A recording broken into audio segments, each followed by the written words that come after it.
Buenos días, tenemos acá a nuestro maestro y colega y amigo Egan Montiel, representante de la UNESCO, que va a desarrollar los temas a propósito del último libro que acaba de publicar, Pensar un mundo durable para todos, que es las actas del Congreso Centroamericano de Filosofía realizado en la ciudad de Guatemala el año 2012. Edgar, cuéntanos, explícanos la importancia de este evento filosófico en Centroamérica. Sí, bueno, yo concluí mis actividades profesionales en la UNESCO a fines del año pasado y ahora guardo actividades de asesoría y consejería con la organización. Pero cuando uno es de UNESCO, pues involucra su espíritu y nunca deja de serlo, ¿no es cierto?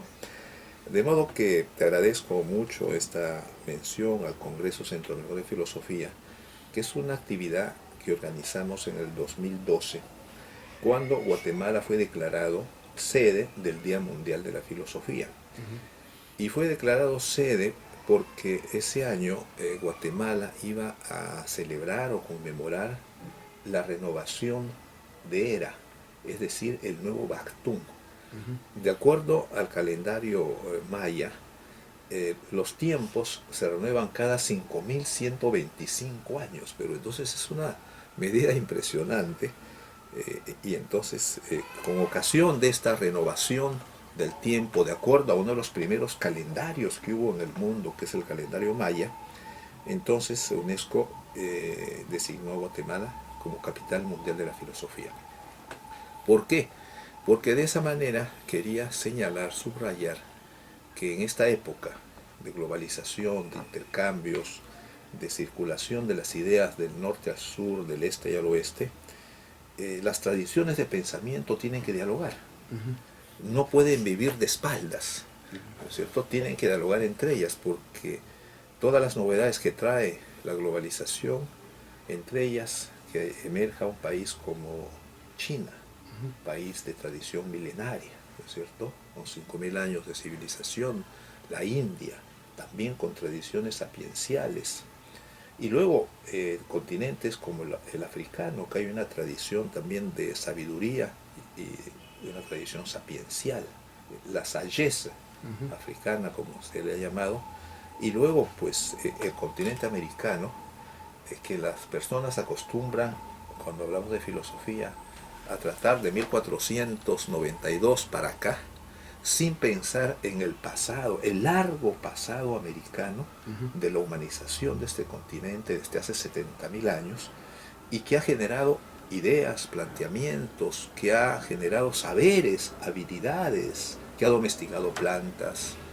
que ha adquirido técnicas de ingeniería de riego, de construcción, de injertos, que ha domesticado animales, entonces, y que tiene también una visión del tiempo, del espacio, de la naturaleza. Entonces, esa era la significación.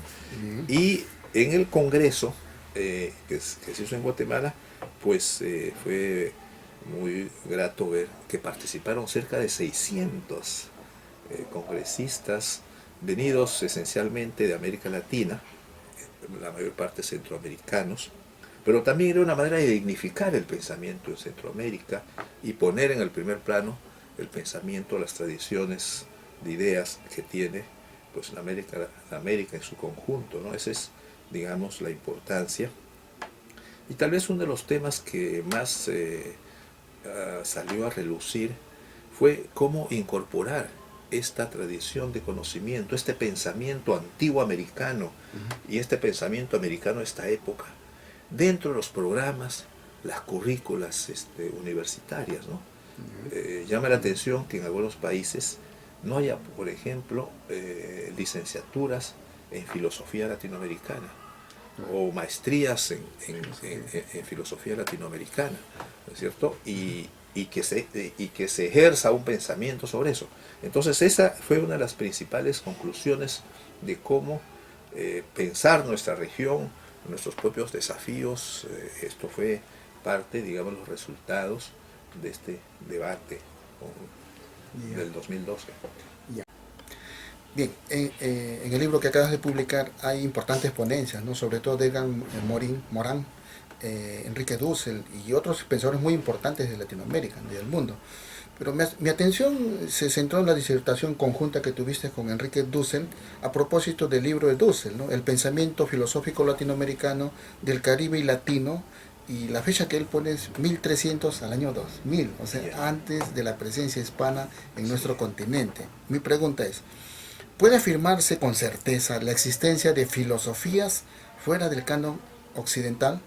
Y si es así, ¿es factible reconstruir toda la reflexión autóctona en nuestro continente? Sí. Mira, el libro El pensamiento filosófico latinoamericano, que coordinó Enrique Dussel y que pues, yo presenté y debatí con él en Guatemala, es un esfuerzo valioso.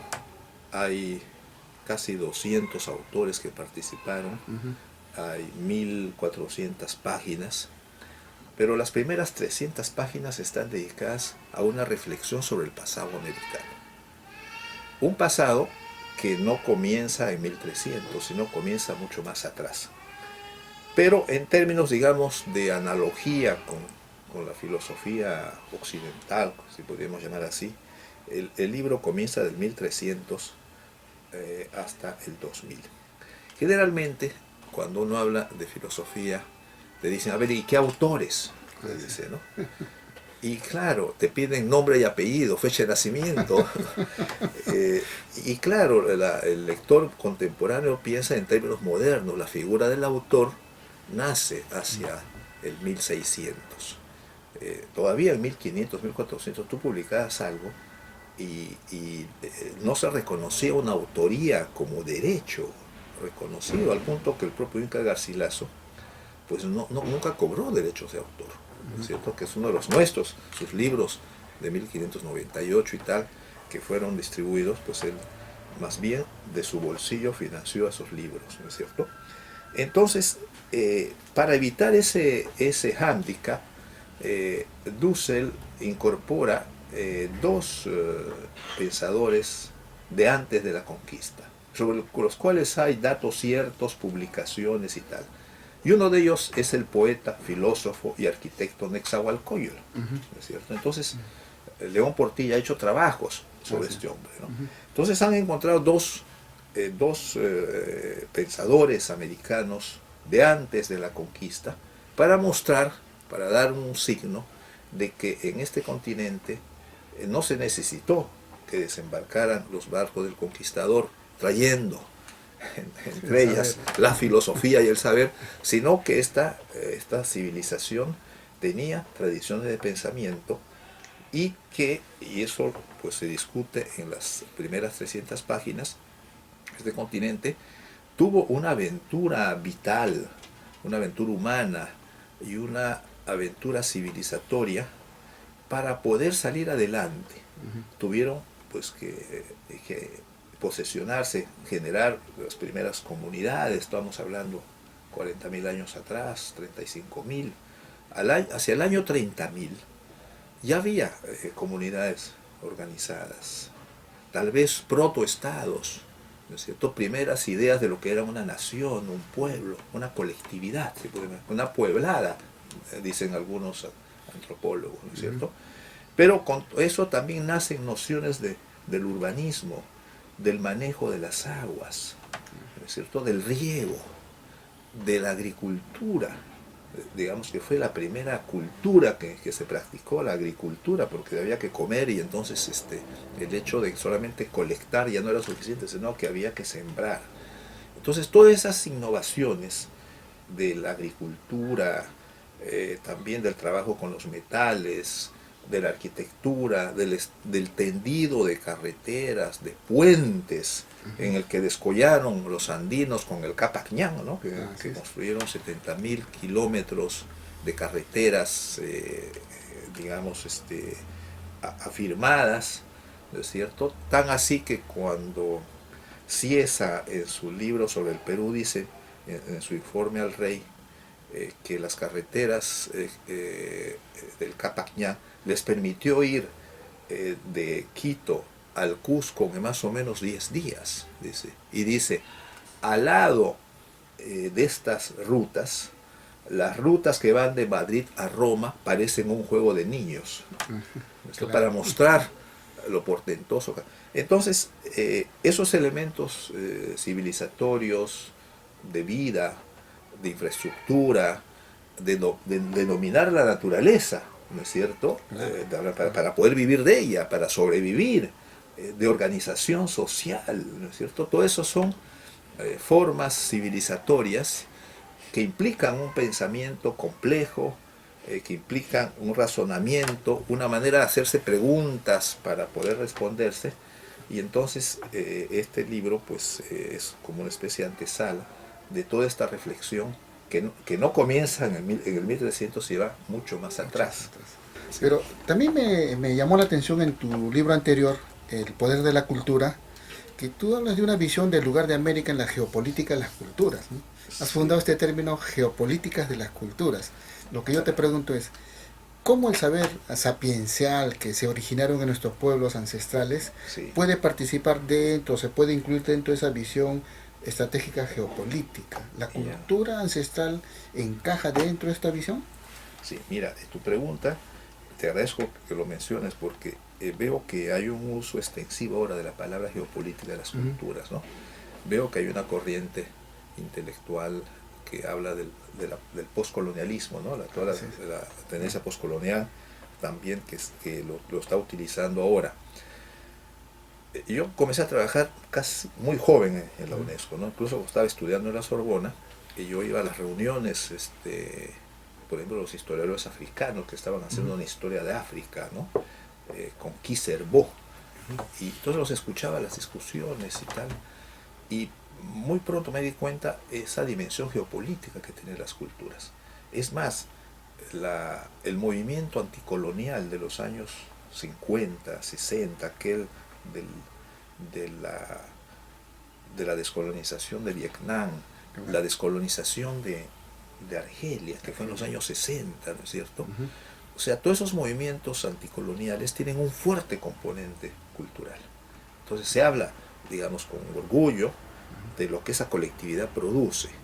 Y es una levadura para la revolución, para la independencia, como lo fue para nosotros 2 siglos atrás, ¿no es cierto? Y por Claro, eso todos los independentistas eran garcilacistas. claro, Bolívar, claro. San Martín, O'Higgins, Belgrano, ¿no? Bueno, Claro. entonces, eh, y yo leyendo, digamos, haciendo la genealogía del movimiento anticolonial de los años 50, 60, ¿no?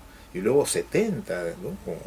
Con las colonias portuguesas, ¿no? Claro, De claro. Angola, Angola, Mozambique, claro. ¿no? Que ya fueron el 74. Entonces me quedó clarito este tema de la geopolítica de las culturas y entonces lo trabajé, recuerdo, en la UNAM en los años 80, ¿no es cierto? Sobre el tema de geopolítica de la cultura, cuando estaba en el equipo de Leopoldo Sea. Y yo creo que esta reflexión se ha visto confirmada en la medida que se puede constatar de que eso que llamamos las Américas, América Latina, aunque sea un nombre todavía provisional, ¿no? Por lo de Latina, eh, ha generado a lo largo de su historia, viendo todo este pasado que hablábamos hace un momento, y Ujú. luego en todo este periodo, pues, con toda la conquista que hubo, pero con todo eso, esta capacidad de asimilación, esta capacidad de contraconquista que ha tenido este continente, ha hecho que haya producido expresiones culturales de una gran vitalidad, de una gran creatividad. De alguna manera nosotros hemos prefigurado en el siglo XVI lo que es el siglo XXI, porque en ese siglo se dio pues un gran movimiento migratorio, se ha dado digamos esta globalización, ¿no? Es cuando se redondea el mundo y se genera el concepto de humanidad. Ujú. O sea, nosotros hemos sido coautores del concepto de humanidad. Cuando aparece América, se rehacen los mapas, se rehace la historia natural y se dice, bueno, hay que clasificar todas esas plantas, todas estas personas, nacen disciplinas como la antropología, la etnología, etc. Entonces nosotros generamos modernidad y participamos de todo ese cambio. Entonces, todo eso configura digamos, una geopolítica de las culturas, en el sentido de que nosotros en el mapa de las civilizaciones tenemos un perfil muy propio. Y por eso producimos una gran literatura, una gran música, unas artes plásticas, tradiciones de pensamiento, tradiciones históricas. O sea, aquí hay una masa crítica, hay tradiciones antiguas que se han fundido con las tradiciones modernas y de la conquista. Y entonces hay que ver ese pasado. O sea, me parece bien que recuperemos todo el pasado y también veamos esa parte proyectiva, ¿no? Entonces, a eso se remite el tema de la geopolítica de las culturas. Nosotros somos pues una región pujante y ahora mismo vemos que en el contexto internacional, por ejemplo, hay dos países que están participando en el grupo de los 20, de los países más influyentes, ¿no? Es Argentina, Brasil y México. Y Brasil participa en el grupo de las potencias emergentes, en el BRIC. O sea que hay una dimensión ahí geopolítica y esencialmente fundada sobre bases culturales, ¿no? Creo que no otra cosa decía Samuel Huntington en su famoso libro sobre choques de civilizaciones, cuando decía es que los latinoamericanos son una potencia cultural.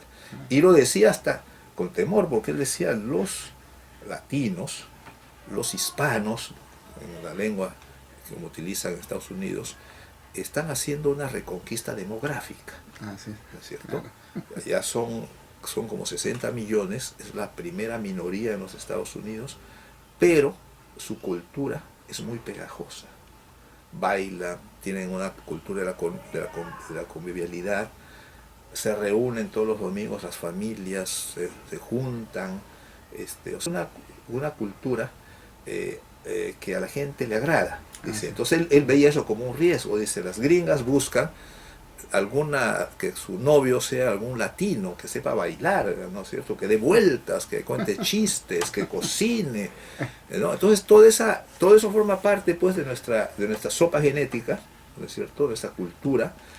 Y entonces con esta cultura, con esta literatura, con este pensamiento, con esta gran pintura, esta gran música, pues nos presentamos al diálogo de las culturas y no tenemos que tener ningún complejo, al contrario, tenemos esa presencia en el plano mundial. Claro. Bueno, para terminar, ¿no? Este jueves 20 de noviembre se celebra el Día Mundial de la Filosofía. Sí. ¿Cuál es tu mensaje a los jóvenes filósofos y a quienes participan en esta actividad?